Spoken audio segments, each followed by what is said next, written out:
ஜனங்களாகிய அவரால் அழைக்கப்பட்டவர்களாகிய நம்மை குறித்து என்னெல்லாம் சொல்லப்பட்டிருக்கிறது? நீங்க எதை அறிந்திருக்கிறீர்கள்? உன்னை குறித்து வேதம் என்ன சொல்றது? நாங்க பராக்கிரமசாலி என்று சொல்லப்பட்டிருக்கிறது. Right, very good. அதாவது let the weak say I am strong. So you are so weak, so you are telling I am so strong. Good. வாக்கியவதி என்று சொல்லப்பட்டிருக்கிறது. கர்த்தருக்கு ஸ்தோத்திரம். அப்புறம் யூதா என்று சொல்லப்பட்டிருக்கிறது. யூதா என்று சொல்லப்பட்டிருக்கிறதா? யூதா என்றால் என்ன அர்த்தம்? பார்த்து சொல்லியா? எதை பார்க்க போற? ஏதோ அடிச்சு யூதா என்று சொல்லப்பட்டிருக்கிறது. ரூபவதி என்று சொல்லப்பட்டிருக்கிறது. ரைட்டு. நான் விசேஷித்தமானவன் என்று சொல்லப்பட்டிருக்கிறது.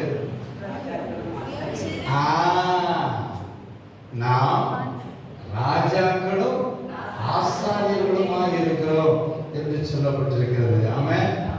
அதே வேதம் தான் நம்மை குறித்து சொல்லப்படும் பொழுது யாரெல்லாம் தேவனாகிய கர்த்தரை ஆண்டவராகிய இயேசு கிறிஸ்துவை விசுவசிக்கிறீர்கள்?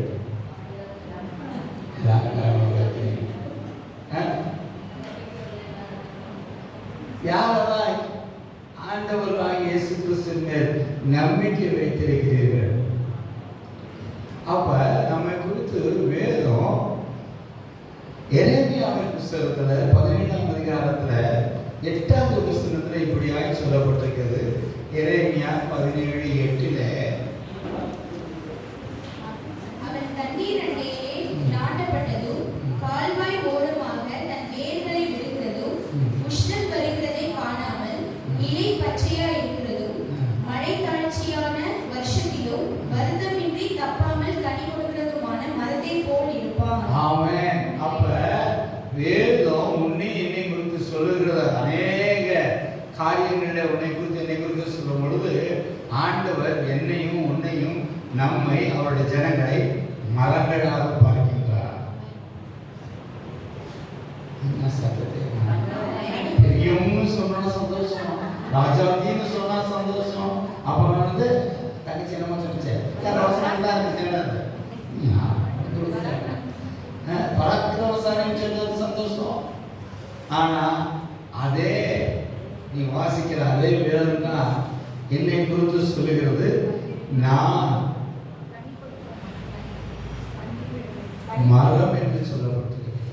அல்லேலூயா. ஆமென்.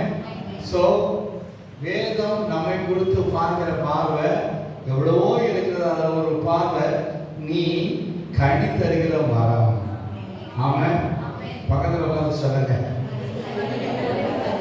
ஏன் மரம் போல நிற்கிறார்? சில சபையில் அப்படித்தான் எல்லாருமே மரம் போல இருக்கிறோம். அது எதுவுமே இன்னும் எந்த ஒரு அசைவும் இல்லாமல் நாம் இருக்கிறது. ஆனால் நீ அசையாத மரம் அல்ல, நீ கனி கொடுக்கிற மரம். ஆமென். சொல்லுங்க, நான் கனி கொடுக்கிற மரம். மறுபடியும் சொல்லுங்க, நான் ரூபவதி தான், நான் ஆசீர்வதிக்கப்பட்டவர் தான், நான் ராஜா தான், நான் ஆசாரியன் தான். ஆனாலும் the very purpose, நான் மறுபடியும் சொல்கிறேன், இதை உணர்ந்து கொள்கிறேன். எதற்காக தேவன் என்னை ரட்சித்திருக்கிறார்?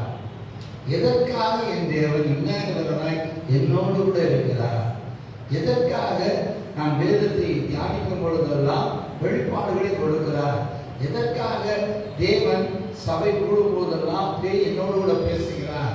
எதற்காக என்னை படைத்தார்? எதை என்னிடத்தில் எதிர்பார்க்கிறார் என்று நீ ஒவ்வொரு நாளும் நம்ம என்ன பண்ணணும்? we should think என்னத்தை, what is the purpose?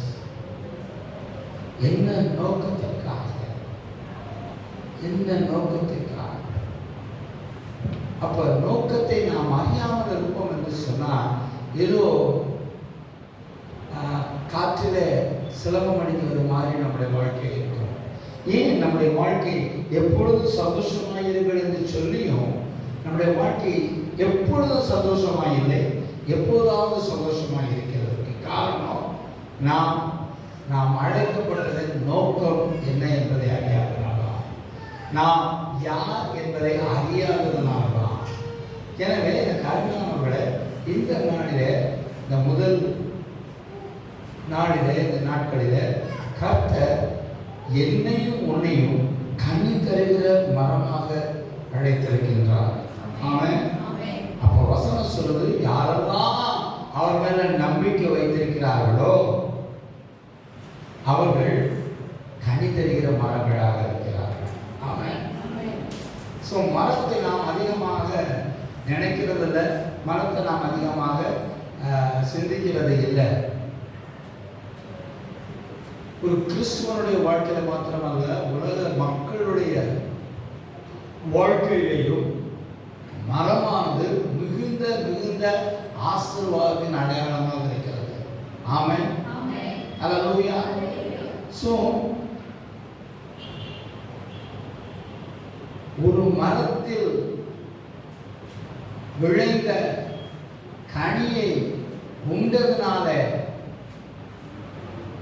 வேதனை பெருகிற்று, தேவனுடைய உறவுல தொடர்பு துண்டிக்கப்பட்டது, விரட்டப்பட்டது, தேவனோடு உள்ள உறவை இழக்க செய்தது. அந்த மரம் ஆதியாகமத்தில் பார்க்கிறோம். ஆனால் சிலுவை மரத்தில் தான் தேவனுக்கும் எனக்கும் இழந்த உறவை மீண்டும் கொண்டு வந்தது. ஆமென். அந்த சிலுவை மரத்திலே தான் நான் இழந்த எல்லா ஆசீர்வாதங்களையும் எனக்கு கொண்டு வந்தது. அந்த சிலுவை மரம் தான் எனக்கும் என் பிதாவுக்கும் முறிந்து போன அந்த உறவை என்ன செய்வது, தொடரவும் அவரோடு கூட ஒப்புரவாக்கவும் செய்தது எதுன்னு சொன்னா, சிலுவையிலே மரத்தில் இயேசு மரித்தது நிமித்தம். அல்லேலூயா. எனவே மரம் என்பது நம்முடைய வாழ்க்கையில மிக மிக ஆசீர்வாதமான ஒன்று. நாம் அதிகமாக நினைவு கூற வேண்டிய காரியங்களிலே ஒன்று மரமாக இருக்கிறது. சிலுவை மரத்திலே தான் நம் ஆண்டவர் ரட்சகருமாகிய இயேசு கிறிஸ்து மரித்தார். அந்த மரத்திலே மரித்ததுனால, மரத்திலே அவர் தொங்கினதுனால நமக்கு ரட்சிப்பு வந்தது. எனவே எனக்கு அருமையானவர்களே, நாம் எல்லாருக்கும் தெரியும், மரம் என்பது ரொம்ப உறுதியானது. மரம் என்பது அநேக ஆண்டுகள், அநேக காலங்கள் இருக்கின்ற சில, நீங்கள் இந்த ஊட்டி காரைக்கானல் போன்ற இந்த பொட்டானிக்கல் கார்டனில் போனால் இந்த மரம் இத்தனை வருஷம் அப்படிலாம் எழுதி போட்டிருப்பாங்க.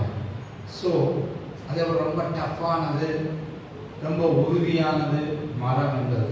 ஆமென். அல்லேலூயா. அதற்கு மேலாக ஒன்றை நீங்கள் உணர வேண்டும். சாதாரண தரையில தான் விதையாக ஊன்றப்பட்டதை, சாதாரண தரையில விதையாக ஊன்றப்பட்ட தன்னை செடியாக வளர்த்ததை மரமாக உயர்த்தியதை, அந்த நிலத்தை விட்டுவிடாமல் உறுதியாய் பற்றி கொண்டிருக்கிறது மரம். ஆமென். எந்த அளவிற்கு அந்த நிலத்தை உறுதியாக பிடித்திருக்கிறதோ, எந்த அளவுக்கு அந்த நிலத்திற்கும்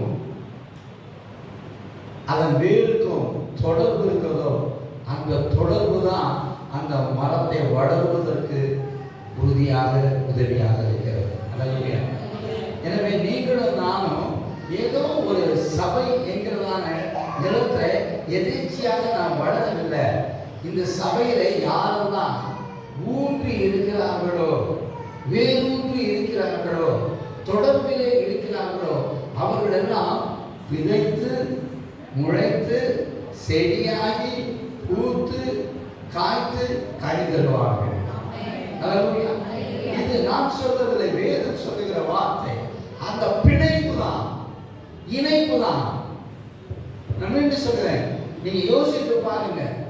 யாரெல்லாம் தேவனுடைய சைத்தத்துல இணைந்து இருக்கிறார்களோ, யாரெல்லாம் தேவனுடைய வார்த்தையில பின்னி பிணைந்து இருக்கிறார்களோ, யாரெல்லாம் தேவனுடைய அன்பில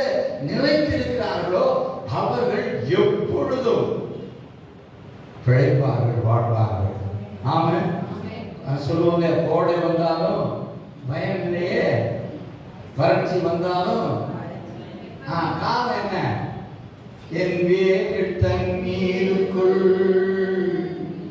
இலையுதிரா மரம் நான், என் வேறு தண்ணீருக்குள் இலையுதிரா மரம் நான், எப்போதும் பசுமைதானே, தப்பாமல் கனி கொடுப்பே, எப்போதும் பசுமைதானே, தப்பாமல் கனி கொடுப்பே.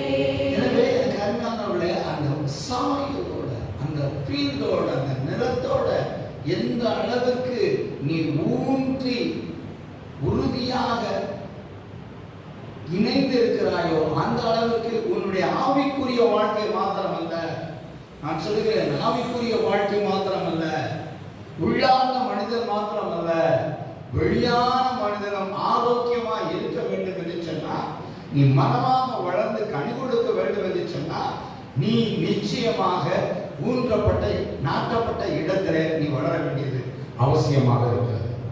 அல்லேலூயா. ஆமா, நான் அதான் சொல்றேன், நமக்கு கிடைத்த ஒரு பெரிய பெருமை என்னவென்று சொன்னா, என்னாகமத்தின் புஸ்தகத்துல 24ஆம் அதிகாரத்துல 6வது வசனத்துல தேவனாகிய கர்த்தர் இப்படி சொல்லுகின்றார். என்னாகமத்தின் புஸ்தகம், யாராவது வாசிங்க, 24:6.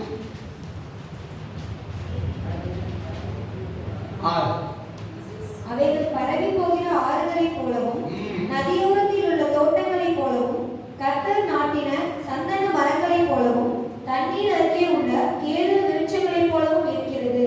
ஆமென். ஹல்லேலூயா.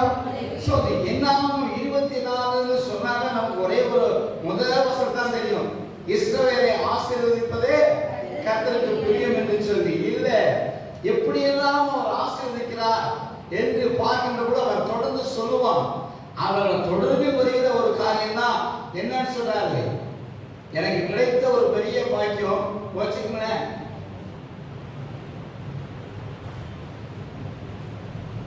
பெரிய பெரிய வெளிநாட்டு தலைவர்கள் வருகின்ற பொழுது அந்த காந்தி நினைவகத்தில் என்ன பண்ண செய்வாங்க, மரம் நட சொல்லுவாங்க. அப்போ அவங்க சொல்லுவாங்க, இது குயின் எலிசபெத் நட்ட மரம், எத்தனையோ வருஷத்துக்கு முன்னாடி என்று சொல்லி. ஆனா அந்த ராஜாத்தியை காட்டிலும் நீயும் நானும் யாரால நடப்பட்டிருக்கிறோம் சொல்லுங்க, ராஜாதி ராஜனுடைய கரத்தினாலே நாம் நடப்பட்டிருக்கின்ற. இதுதான் நமக்கு கிடைச்ச ஒரு பெரிய பிரிவிலேஜ். இது தற்செயலாக நடக்கவில்லை, தேவனுடைய சித்தத்தின்படி நீ இங்க நடப்பட்டிருக்கிற. இதை நாம் அறிந்து கொள்ள வேண்டும். The Lord himself planted you in this field, in this garden, in this church. பக்கத்துல பார்த்து சொல்லுங்க, நீ கர்த்தரால் நாட்டப்பட்ட மரம். சொல்லுங்க, நீ கர்த்தரால் நாட்டப்பட்ட மரம். அந்த பிள்ளைக்கு பதிலாக உன் பிள்ளைய கூட்டு வந்து சொன்னா எவ்வளவு நல்லா இருக்கும். வருடங்கள் மாறுகிறது, நாங்கள் மாறுகிறதே இல்லை. கர்த்தருக்கு ஸ்தோத்திரம். We are planted by the Lord. So எதற்கு கர்த்தர் நம்மை நாட்டி இருக்கிறார் என்று சொன்னா, வாசனை வீச. ஆமென். அங்க என்ன சொல்லப்பட்டிருக்கிறது வாசிங்க. அவைகள் பரவி போகிற ஆறுகளைப் போலவும் சரி, நதியோரத்தில் உள்ள தோட்டங்களைப் போலவும் சரி, கர்த்தர் நாட்டின சந்தன மரங்களைப் போலவும். கர்த்தர் நாட்டின சந்தன மரம். சொல்லுங்க, நாம் யாரு சொல்லுங்க, கர்த்தர் நாட்டின வாசம் வீசுகின்ற மரம். அதான் பவுல் சபைக்கு சொல்லும் பொழுது, பவுல் கொரிந்து சபைக்கு சொல்லும் பொழுது, எங்களை கொண்டு வாசம் வீச செய்கிறவர் அவர். கிறிஸ்துங்கிறதான இனிய மனமுள்ள வாசனையை எல்லா இடங்களிலேயும் எண்ணெய் கொண்டு அவர் பயன்படுத்துகின்றார். ஹல்லேலூயா. So the purpose, எதற்காக தேவன் சபையிலே அவனை நாட்டி இருக்கின்றார், எதற்காக தேவன் அந்த பள்ளியிலே உன்னை நாட்டி இருக்கின்றார், எதற்காக தேவன் கல்லூரியிலே உன்னை நாட்டி வைத்திருக்கிறார், எதற்காக தேவன் பெட்டிக்கடையில பலசரக்கடையில உன்னை நாட்டி வைத்திருக்கிறார் என்று சொன்னால், நீ இருக்கிற இடத்துல கிறிஸ்து இயேசுடைய வாசனை வீசுகிற சந்தன மரமாக இருப்பதற்காக தேவன் என்னை உன்னை நாட்டி இருக்கின்றார். கிறிஸ்து என்கிறதான அந்த நறுமணம், கிறிஸ்துவுக்குள் காணப்பட்டதான அந்த பேஷன், கிறிஸ்துவுக்குள் காணப்பட்டதான அந்த மனதுருக்கம், கிறிஸ்துவுக்குள் காணப்பட்டதான அந்த ராஜ்யத்தை குறித்த ஒரு பாரம். அப்ப நீ வாசனை வீசும் மரம் என்று சொன்னா, உன்னிடத்திலிருந்தும் என்னிடத்திலிருந்தும் எந்த வாசனை வீச வேண்டும்? கிறிஸ்து என்கிற வாசனை வீச வேண்டும். ஹல்லேலூயா. Praise the Lord. இன்னைக்கு அநேக பெர்ஃப்யூம் போட்டு வர்றீங்க. சில பேர் பெர்ஃப்யூம் வந்து இந்த சாம்பிள் பெர்ஃப்யூம் போட்டு வருவாங்க.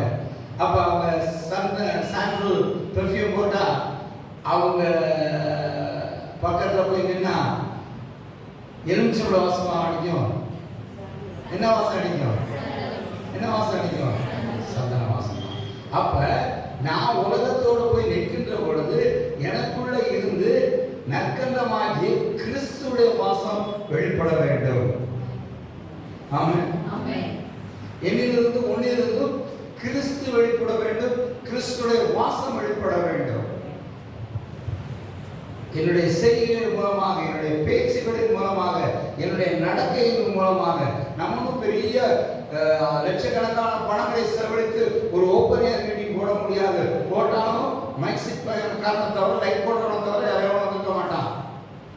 ஆனா எனக்குள்ள இருக்கிறாரே அந்த கிறிஸ்து, அந்த கிறிஸ்துடைய வாசம் வீசுனா எல்லாரும் ஆண்டவர்களை வர முடியும். ஆமென். ஹல்லேலூயா. எனவே எனக்கு அருமையான சகோதரனே சகோதரியே, இந்த புதிய ஆண்டுல தேவன் நம்மை மரமாக இருக்க அழைத்திருக்கிறார். எப்படிப்பட்ட மரமாக இருக்க அழைத்திருக்கிறார்? அவரே உன்னை நாட்டி இருக்கின்றார். He himself. நீ எங்க இருக்க வேண்டும், உன் இடத்தை முன்குறித்துதான் தெய்வம். நீ எங்கு பணி செய்ய வேண்டும் என்று உன்னுடைய பணி செய்ய வேண்டிய இடத்தை முன்குறித்துதான் கர்த்தர் என்ன செய்திருக்கிறார்? உன்னை அவருடைய அறிவை அநேகருக்கு அறிவிக்கிறதான வாசனை உள்ள மரமாக கர்த்தர் நாட்டி இருக்கின்றார். Hallelujah. Praise the Lord. So the purpose ஐ மறந்து விடாதீர்கள். பெருமை கொள்ள வேண்டும். நானா போய் அந்த இடத்துல விளையல, கர்த்தரே என்னை நாட்டி இருக்கின்றார். ஹல்லேலூயா. ஆமா, சொல்லுவாங்கல்ல, பறவைகளினால வர்ற பலன் என்னன்னு சொன்னா, உபயோகம் என்னன்னு சொன்னா, அது ஒரு இடத்துல இருந்து போகும்போது அப்படியே விழுகிற இடத்துல விதைய போட்டு போகும். சிலது முளைக்கும், ஆனா எத்தனை வளரும் விளையும் என்பது எனக்கு தெரியாது. ஆனா ஒரு மனிதன் நோக்கத்தோடு நிலத்தை தோண்டி, நிலத்தை தேர்ந்தெடுத்து, அந்த நிலத்தை தோண்டி அதுல கஷ்டப்பட்டு ஒரு விதையை விதைத்துதான் அந்த விதைக்கு தினமும் தண்ணீர் பாய்ச்சி அதனுடைய வளர்ச்சியை கண்டு அதுக்கு கொடுக்க வேண்டிய பாதுகாப்பை கொடுத்து அதுக்கு வேண்டிய பராமரிப்பை எல்லாம் கொடுப்பான்னு நினைச்சோம்னா நிச்சயமாக அது வளரும். காரணம், ஒரு மனிதனால ஒரு நோக்கத்தோடு நடப்பட்ட செடி அது. ஹல்லேலூயா. அப்ப மனிதனால என்னால நடப்பட்ட செடியே அவ்வளவு முக்கியம் என்று சொன்னால், நானும் நீயும் தேவாதி தேவனால நடப்பட்ட மரங்களாக இருக்கின்றோம். அப்ப எதற்காக தேவன் என்னை நட்டார்? இந்த உலகத்துல என்னை நட்டார், இந்த சபையிலே என்னை வைத்திருக்கிறார், நாம் செய்கிற இடங்கள், நாம் வாடுகிற இடங்களிலே வைத்திருக்கிறார் என்று சொன்னால், the very purpose, முதல் நோக்கம், முக்கியமான நோக்கம், நான் கிறிஸ்துவை அறிவிக்கிற அல்லது கிறிஸ்துடைய வாசனை என் மூலமாக வீச வேண்டும் என்பதற்காகத்தான். அல்லேலூயா. சொல்லுங்க. கிறிஸ்துடைய வாசனை என் மூலமாக, அந்த இனிய மனமுள்ள வாசனை எல்லா இடங்களிலேயும் அவருடைய அறிவை பயன்படுத்த, அவருடைய ராஜ்யத்தை தெரிவிக்க கர்த்தர் என்ன பண்ணியிருக்கிறார்? நம்மை நாட்டி இருக்கின்றார். ஹல்லேலூயா. So thank the Lord. உங்களுக்கு மறுபடியும் சொல்லுங்க, நீ அல்ல, நீ இந்த இடத்தை தேர்ந்தெடுக்கிற. அவர் சொன்னார்ல, நீங்க என்ன தேடல, நானே உங்களை தேடி வந்தேன். நீங்களா நடப்படலை, கர்த்தரே நம்மை நாட்டி இருக்கின்றார். மறந்துடாங்க, இந்த வருடத்தில் நான் கர்த்தரால் நடப்பட்டவர். சொல்லுங்க. It's not an accident. It is not an accident. It is not an accident. A purpose. தேவன் ஒரு நோக்கத்தோடு உள்ளதா இந்த இடத்துல தேவனுடைய ராஜ்யத்தில் தேவனுடைய பிள்ளைகளாக, தேவனுடைய கிறிஸ்துடைய வாசனை வீச செய்கிறவனாக உன்னையும் என்னையும் கர்த்தருடைய கரமே என்னை நாட்டி இருக்கின்றது. என்னை கர்த்தருக்கு நாம் நன்றி செலுத்துவோமா? ஆமென்.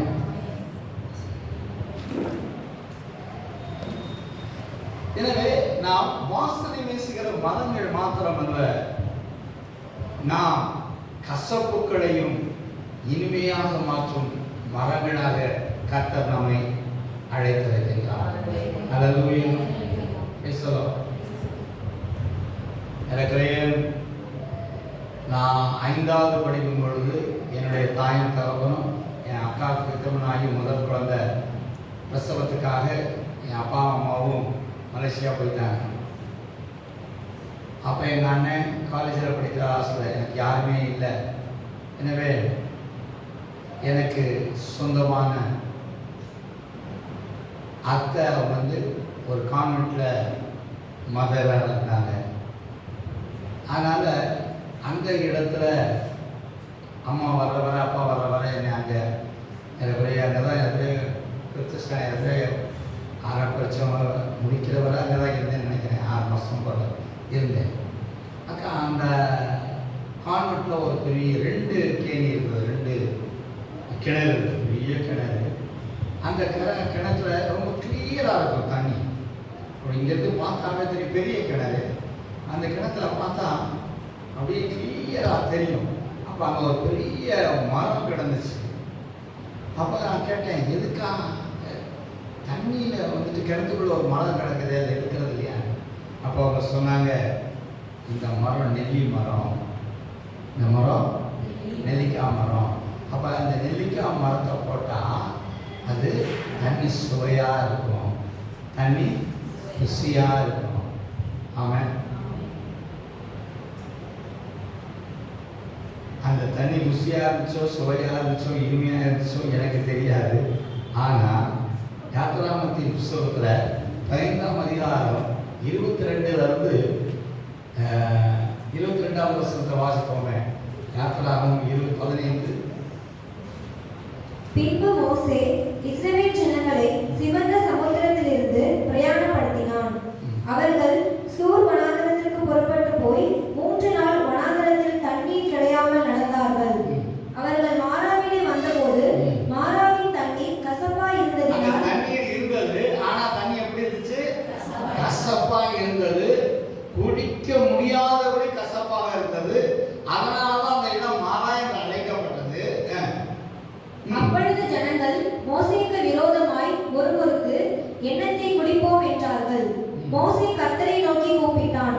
அப்பொழுது கர்த்தர் மோசேக்கு ஒரு மரத்தை காண்பித்தார். அதை அவன் தண்ணீரில் போட்டவுடனே அது மதுரமான தண்ணீர் ஆயிற்று. அவர் அங்கே அவர்களுக்கு ஒரு நியமனத்தை அல்லேலூயா. அப்ப குடிக்க முடியாதபடி, சொல்லுங்க, கசப்பையும் குடிக்க முடியாத கசப்பையும் இனிமையாக மாற்றுகிற மனதானி. என் வாழ்க்கையில கசப்பு கசப்பு கசப்புன்னு சொல்லிக்கிட்டே அலையாது. இன்னும் எத்தனை வருஷம் இப்படியே சொல்லிட்டு இருக்க போறோம்? என் வாழ்க்கை கசப்பா இருக்கு, என் வாழ்க்கை கசப்பா இருக்கு. You don't know who you are. நீ கசப்புகளை மதுரமாக மாற்றுகிற மரம். உன்னுடைய அழைப்பு அப்படிப்பட்டதாக இருக்கிறது. The purpose of God. ஏன் அந்த ஆண்டவர் உனக்குள்ள வந்தா, அந்த கிறிஸ்து ஏன் உனக்குள் மகிமை நம்பிக்கையாக வாழ்கிறார் என்று சொன்னால், ஏதோ வந்து அலவியா பாடிக்கொண்டிருப்பதற்காக அல்ல, இல்ல கஷ்டப்படுற நேரத்தில் இயேசுவே இயேசுவே என்று கூப்பிடுகிறதற்காக அல்ல. கசந்த மாறாவையும் மதுரமாக்குற மரம் நீ. ஆமென். பக்கத்துல பார்த்து சொல்லு, கசப்பு கசப்பு கசந்து இருக்கிறாங்க, என் வாழ்க்கை கசப்பா இருக்குன்னு சொல்லாத. நீ கசப்பையெல்லாம் இனிமையாய் மாற்றுகிற மரம். புரிஞ்சுகள். பிசாசு எப்படிலாம் ஏமாத்திக்கிட்டு இருக்கான், சத்துரு எப்படிலாம் நம்மளை வஞ்சித்துக் கொண்டிருக்கிறான். கசப்புகளை குடிக்க முடியாதபடி இருக்கிறதான கசப்பை கூட கொஞ்சம் நெஞ்சம் இல்லை, அதை வாய வச்சாலே சில இடங்கள்ல அந்த உப்பு தண்ணி இந்த வாயில வச்ச உடனே அப்படி கேட்க கூடுத்து போட்டுதா இருக்கும்.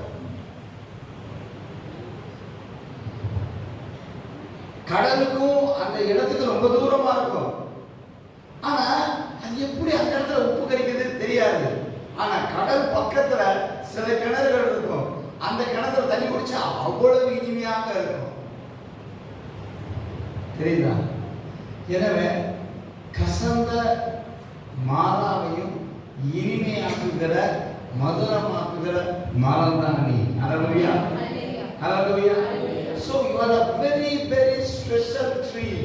சொல்லுங்க, நான் மிக மிக மிக மிக விசேஷமான மரம். ஆமென். நான் போய் நின்னா அந்த அட்மாஸ்பியரே என்ன சொல்றேன், லேசா பண்றோம், இப்படி நாத்து அடிக்குதான். அப்ப அந்த நாத்து அடிக்கிற இடத்துல ஆண்டவர் உன்னை நீ எப்படி வச்சிருக்கிறாரு? வாசனை வீசும் மரமாக வச்சிருக்கிறார். ஹல்லேலூயா. That is the purpose. ஐயோ என் வாழ்க்கையை நாத்தம் அடிக்குதுன்னு சொல்லாத. நாத்தத்தை நறுமணமாக மாற்றுகிற காரிய கிரியை தான் நீ. புரியுதா? எப்பொழுதும் சந்தோஷமா இருக்குங்கன்னு சொல்லாத. ஏன் நீ நாத்தத்தை பார்க்காத, நாத்தத்தை போக்குற நறுமணம் சொன்னா அல்லேலூயா, பிரைஸ் தி லார்ட். சந்தோஷமா இருக்கியா?